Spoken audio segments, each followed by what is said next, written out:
Hello dear students, welcome to you all in this video. So today we are going to study the fundamental concept in organic reaction. So in organic reactions, organic molecules and the attacking reagent to give one or more reaction intermediate and finally the product. Means in the organic reactions, how you will get product? First of all, so whatever the substrate is there, that substrate will have the bond with the attacking reagent. You will get the intermediate as a product, and then that intermediate is used as a product plus byproduct. I mean, what happens in this reaction? When if you want to get the one of the product, so first of all, the substrate will going to form a bond with the attacking reagent, and you will get intermediate that will be in the higher energy level, or I can say the transition state. And when the molecule goes to the higher energy level, the bond breaking and bond forming takes place, and at the same time you will get as a product plus byproduct. Okay, so I showed here organic molecules, attacking reagent, intermediate, products plus byproduct. So what are the intermediates are there? That intermediates are highly reactive species, and that are called short-lived species. So in the organic reactions involve breaking of covalent bonds in the reacting molecules and formation of new bonds to give the product. Means such a way the reaction will going to happen, or reaction takes place in the organic compound or organic reaction. So next we are going to discuss the fission of covalent bond. What do you mean by fission? Already we know the covalent bond means what? Okay, how to form a covalent bond. Right now fission. Fission means cleavage or break. Okay, or the fission of covalent bond mainly having the two types. One is there homolysis or homolytic fission. Sometimes also it is called symmetrical fission. Remember, homo means same. Homo means same. Homo means same. Lysis or lytic means you have to break. And symmetric fission also, symmetrical fission also means symmetrically you have to break.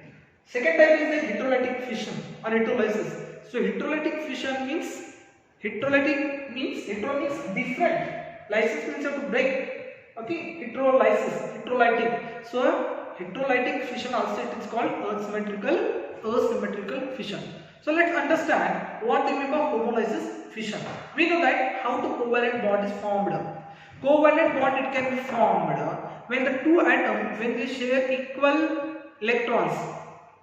Equally shared electron takes place and it gives a covalent. Means for example, suppose the A and B is there, A and B atom is there, and they are linked with this bond. That is called covalent bond. Means what?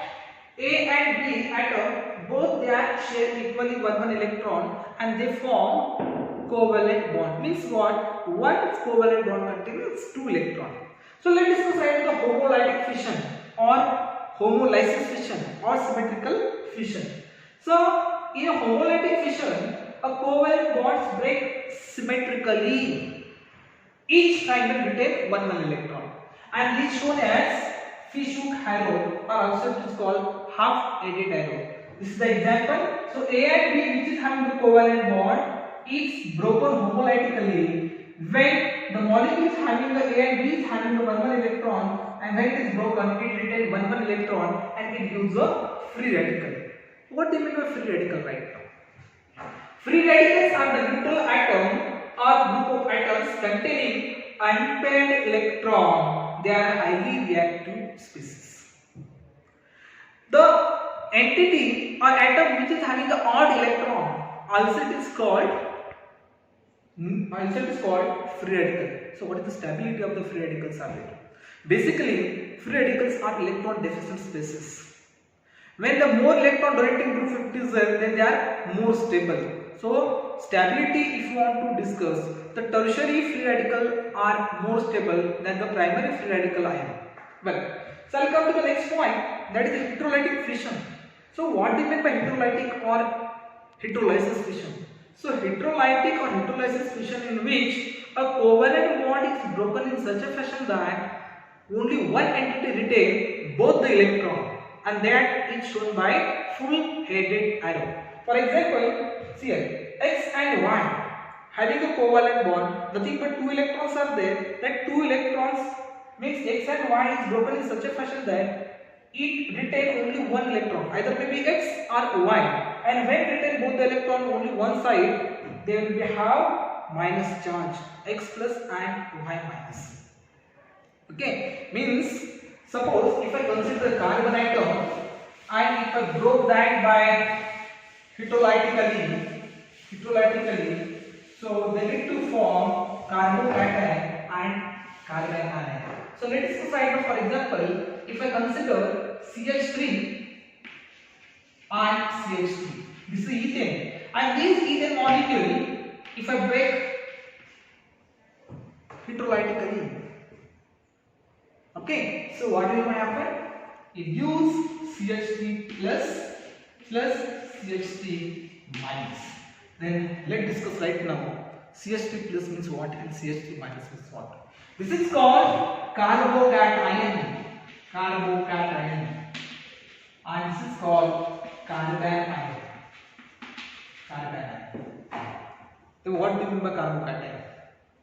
Carbocation, those are the entity or species of carbon atom which is bear a positive charge are called carbocation. Okay, and carbon ion, the carbon atom which is bears a negative charge are called carbon anion. Okay, then so what is the geometry is there? This carbocation of the carbon atom having the sp2 hybridized state and carbon atom they undergo sp3 hybridized state. The geometry of this carbocation they are trigonal in shape and carbon they are in the tetrahedral shape. What about the stability? We know that what is the carbon atom is there, that carbon atom bears positive charge means they are electron deficient species. If I want to discuss or if I want to learn the stability of carbocation, and if I consider the primary carbocation, secondary carbocation, tertiary carbocation, and if I want to give the order or assign the stability of carbocation, basically carbocations are electron deficient species, and on that electron deficient species, if it is having a more number of electron donating group is attached, then obviously that particular species are more stable. Means if I take this will be primary, secondary and tertiary carbocation, then obviously tertiary carbocation are more stable, because on the tertiary carbocation you will be have 3 number of alkyl group, and due to that they are more stable. Then secondary, then primary. What about the stability of carbon anion? In the carbon ion, what is the carbon atom is that is having a negative charge, and due to having a negative charge, they are electron rich species. And if I want to assign the stability of carbon anion, the carbon ion in which primary carbon ion are more stable than tertiary carbon ion, but in case of the carbocation, tertiary carbocation are more stable than the carbon ion. Okay, the next we will discuss electrophile and liquefied.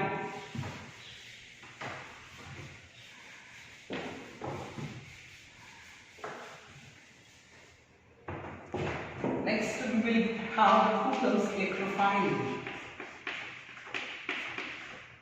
and nucleophile.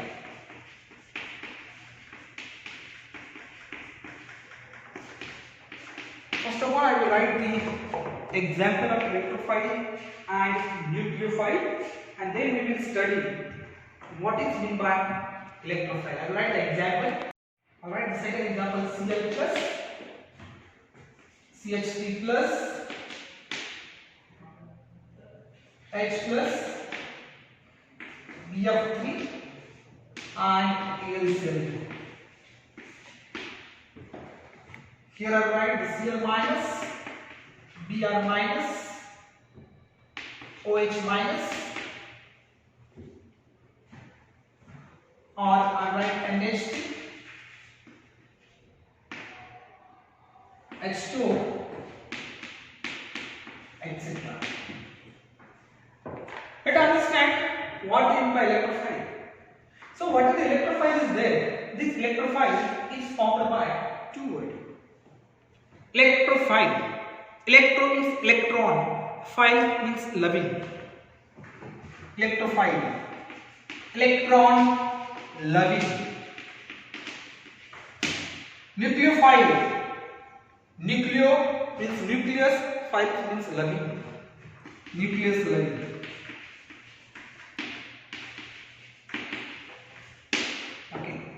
So what do you mean by electrophile? Electrophile, the atom or entity or species which bears a positive charge and they always moves towards the electrons are called electrophile.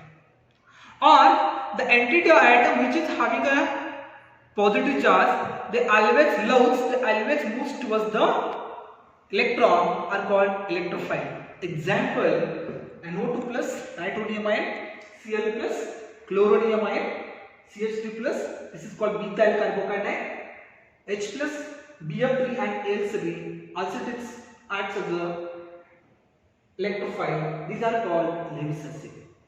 Next, nucleophile. Nucleophile, nucleus loving. Nucleus means positive charge. We will go to the electron.